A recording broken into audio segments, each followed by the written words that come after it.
అష్టావక్ర సంహిత chapter 18 talk 119.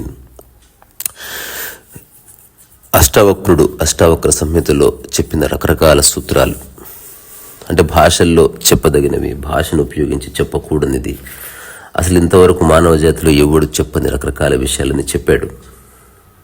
ఈరోజు అష్టావక్రుడు చెప్తున్న సూత్రం కల్మినేషన్ ఆఫ్ స్పిరిచువాలిటీ, అంటే ఆధ్యాత్మికత యొక్క చరమస్థాయి గురించి మాట్లాడుతున్నాడు. సో ఫిలాసఫీ ఈస్ట్ అండ్ వెస్ట్గా విడిపోయింది. విదేశీయులు జీవితాన్ని అర్థం చేసుకునే ప్రక్రియకి, భారతీయులు జీవితాన్ని అర్థం చేసుకునే ప్రక్రియకి ఒక స్పష్టమైన తేడా ఉంది.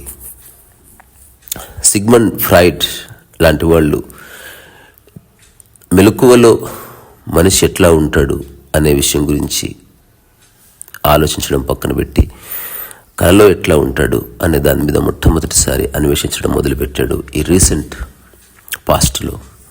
కానీ మన భారతీయులు కొన్ని వేల సంవత్సరాల క్రితమే ఈ విషయాన్ని గ్రహించారు. సిగ్మండ్ ఫ్రాయిడ్ అతని యొక్క గ్రేటెస్ట్ రీసెర్చ్ అనాలిసిస్ ఈ బుక్ ఏమిటంటే డ్రీమ్ సైకాలజీ. దాంట్లో అతను అంటాడు, the dream is the fulfilment of a wish అంటాడు. కాస్త ఎలాబరేట్ చేస్తే the dream is the disguised fulfilment of a repressed wish అంటాడు అనమాట.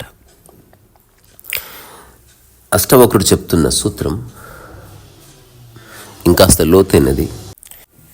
ఈరోజు ఆ అష్టావక్రుడు చెప్పిన సూత్రంలోకి వెళ్ళే కంటే ముందు ఇంకొన్ని విషయాలు తెలుసుకుందాం. మనిషి ప్రతిరోజు ఒక 4 అవస్థలు అనుభవిస్తాడు: జాగృతం, స్వప్నం, సుషుప్తి, ఆ తర్వాత తురీయ. ఈ తురీయ స్థితి గురించి విదేశీయులకి ఏమంత అవగాహన లేదు, ఎందుకంటే వాళ్ళు సుషుప్తి వరకే, గాఢ నిద్ర వరకే ఆగిపోయారంతే. సో అష్టావక్రుడి యొక్క సమగ్ర సారాన్ని మనం గనక ఆకలింపు చేసుకుంటే, విశ్వసాక్షి సుఖీభవ్, విశ్వసాక్షి సుఖం చెర అని చెప్పున్నాడు ఆయన. అంటే నిరంతరం అన్ని విషయాల పట్ల సంపూర్ణ సాక్షిగా ఉన్నవాడు.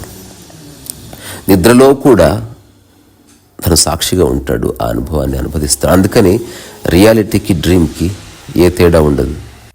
సో మెలకువలో ఎట్లయితే అన్ని విషయాల పట్ల సాక్షిగా ఉన్నాడో మనిషి, సాక్షి భావన స్థిరపడ్డ తర్వాత కలలో జరిగే అన్ని విషయాల పట్ల కూడా తను సంపూర్ణ సాక్షిగా ఉంటాడు అనేది అష్టావక్ర గీత యొక్క సమగ్ర సారం.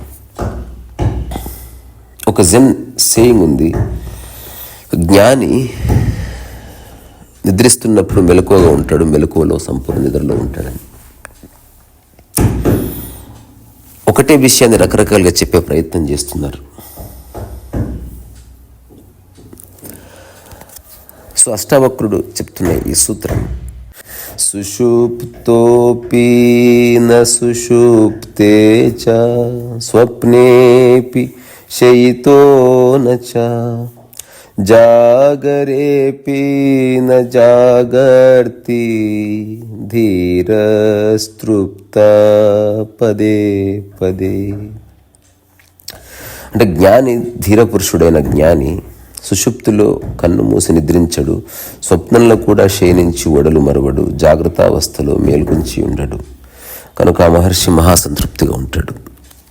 ఇది ఇంకా చివరి దశ అంతే, ఇంతకు మించి చెప్పుకోవడానికి ఏమి లేదు. ఒకసారి మనిషి లేదా మానవ జాతి మొత్తం ఏం చేస్తున్నారు? మెలకువలో అంటే జాగృతావస్థలో రకరకాల ఆశయాలతో పరిగెడుతున్నాడు, ఏదో సాధించాలని పరిగెడుతున్నాడు, ఉన్నది అనుభవించడం లేదు, తన మనసు తృప్తిగా ఉండటం లేదు. అందరి పరిస్థితి అంతే. సో మెలకువలో అతను వస్తువులతో సంబంధం కలిగి ఉన్నాడు, తాదాత్మ్యత కలిగి ఉన్నాడు, నావి అనుకుంటున్నాడు. మనుషులతో తాదాత్మ్యత కలిగి ఉన్నాడు, నావి అనుకుంటున్నాడు. అట్లాగే సిద్ధాంతాలతో తాదాత్మ్యత కలిగి ఉన్నాడు, నావి అనుకుంటున్నాడు. సో ప్రతి మనిషి యొక్క మనసు ఈ మూడిటితో నిరంతరం అనుసంధానమై ఉంటుంది ఖచ్చితంగా. కాసేపు వస్తువులు, కాసేపు మనుషులు, కాసేపు సిద్ధాంతాలు, మళ్ళీ వస్తువులు, మళ్ళీ మనుషులు, మళ్ళీ సిద్ధాంతాలు. ఆ తర్వాత నిద్రకు ఉపక్రమించినప్పుడు అతని కళ్ళు పడతాయి. సో మెలకువలో నియంత్రించే మనసు ఉంది. మొట్టమొదటిసారి స్వప్నావస్థలో నియంత్రించే మనసు పోయింది. అందుకని కలల్లో ఒక రకమైన స్వేచ్ఛను అనుభవిస్తాడు. తను ఏ విషయాలైతే మెలకువలో సాధించలేదో, ఏ విషయాలైతే అన్ఫుల్ఫిల్డ్గా ఉన్నాయో ఆ విషయాలన్నింటినీ కలల్లో అతను దర్శిస్తాడు. అక్కడ నియంత్రణ లేదు. ఎవరో ఒక పక్కింటి ఆవిడ్ని చూసావు మెలకువలో, కానీ సమాజంలో ఉన్న కట్టుబాట్ల వల్ల, లా అండ్ ఆర్డర్ వల్ల నువ్వేమీ చేయలేవు. ఆ థాట్ అట్లాగే ఉండిపోయింది. మేబీ కలలో నువ్వు ఆ వ్యక్తిని తీసుకుని ఎటు వెళ్ళిపోవచ్చు. ఆ తర్వాత సుషుప్తిలో గాఢ నిద్రలోకి వెళతావు, కానీ అక్కడ మనస్సు, ఆ తర్వాత శరీరము రెండింటి పట్ల ధ్యాస పోతుంది. సో ఈ 3 స్థితుల్లోనూ ఒక రకమైన అధ్యాస ఉంది, ఒక రకమైన మూర్ఛాస్థితి ఉంది. మెలకువలో మూర్ఛాస్థితి, స్వప్నంలో మూర్ఛాస్థితి, స్వప్నం లేకుండా ఉన్నప్పటికీ శరీర మనోధర్మాల పట్ల మూర్ఛాస్థితి. సో ఇప్పుడు అష్టావక్రుడు చెప్తున్నది చివరిది. ఇది అనుభవించిన వాడు చెప్పడం కష్టం, అనుభవించని వాడు ఎంత చెప్పినా తప్పుగానే వ్యాఖ్య చేయబడుతుంది. ఆ 4వ స్థితి తురియాలో సంపూర్ణ సాక్షి. తురియ మాత్రమే మెలకువలోను, ఆ తర్వాత నిద్రలోను అనుభవించబడుతుంది. సో ఇప్పుడు నేను యూట్యూబ్ ఛానల్ స్టార్ట్ చేసి దాంట్లో ఉన్న రకరకాల కంటెంట్స్లో ముఖ్యంగా నేను చెప్పాలనుకున్న పాయింట్ ఒకటే, అన్నింటి పట్ల సాక్షిగా ఉండు. సాక్షి భావన యొక్క మూలాన్ని రకరకాలుగా వ్యక్తపరిచే ప్రయత్నం చేస్తున్నా. ఎందుకు? నిరంతరం రకరకాల ఇంటర్ఫియరెన్స్లో, ఆందోళనలో జీవిస్తున్న మనిషి అన్నిటి నుంచి బయటపడాలని అనుకుంటున్నాడు, కానీ దానికి తరుణోపాయం సాక్షి ఒక్కటే. ఏం జరిగినా పట్టనట్టు ఉండు అని రమణ మహర్షి చెప్పినట్టు సుమ్మాయిరు.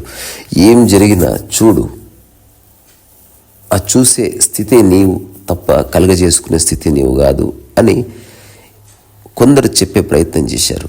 ఎంతవరకు అర్థమైంది, ఎంతవరకు అర్థం కాలేదన్నది వ్యక్తికి మారిపోవచ్చు.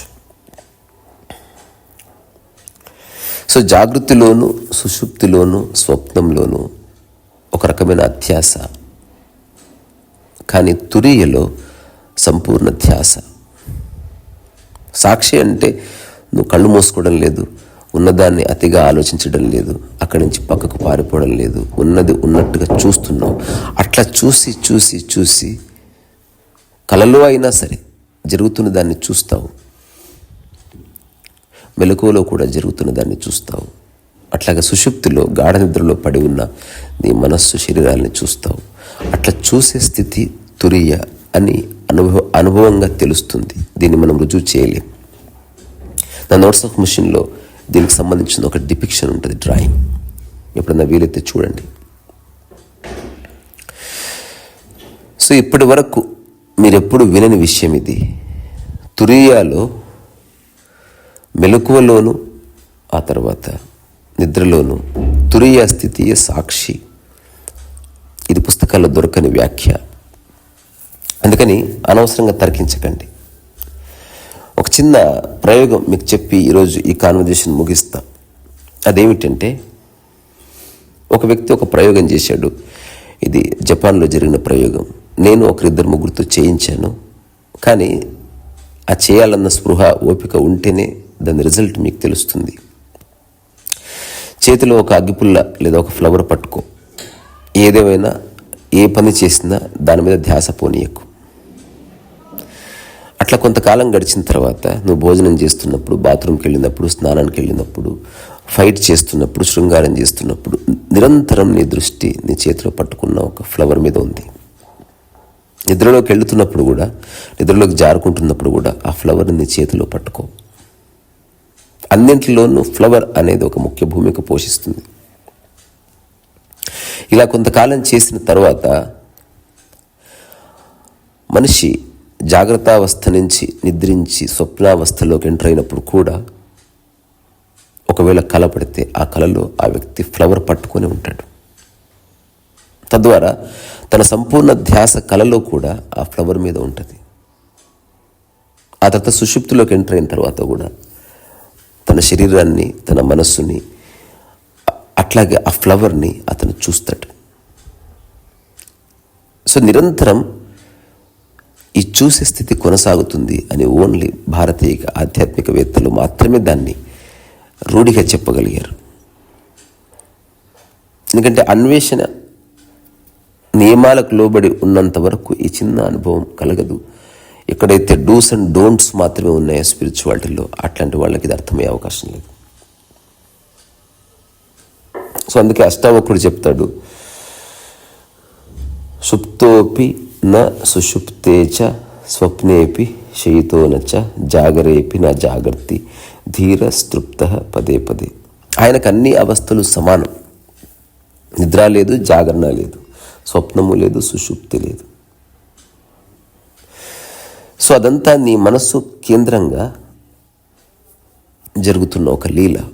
మనసే పక్కకు తప్పుకున్న తర్వాత ఈ 3 అవస్థల పట్ల తను జాగరూకతతో ఉంటాడు, సాక్షిగా ఉంటాడు అని అనుభవంగా తెలుస్తుంది అనేది ఈ సూత్రం యొక్క సారాంశం.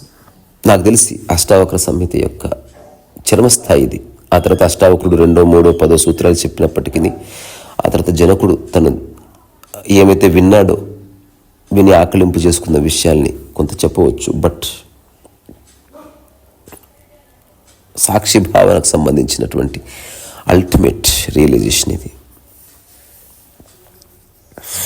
సో మెలకువలో సాక్షిగా ఉండే ప్రయత్నం చేయండి. ప్రతి దాంట్లోనూ కలగజేసుకోకండి. ఎవరన్నా మాట్లాడితే ప్రతిదానికి జవాబు ఇవ్వాల్సిన అవసరం లేదు. ఒక వస్తువు పగిలిపోయినా, ఒక వస్తువు కొనుక్కొచ్చుకున్నా, ఒక మనిషి మీ జీవితంలోకి వచ్చినా వెళ్ళిపోయినా, చూసే స్థితిలోకి వస్తే ఈ సూత్రం యొక్క సారం అర్థమవుతుంది. స్పందించే గుణం ఉన్న వాడికి ఈ సూత్రం అర్థమయ్యే అవకాశం లేదు.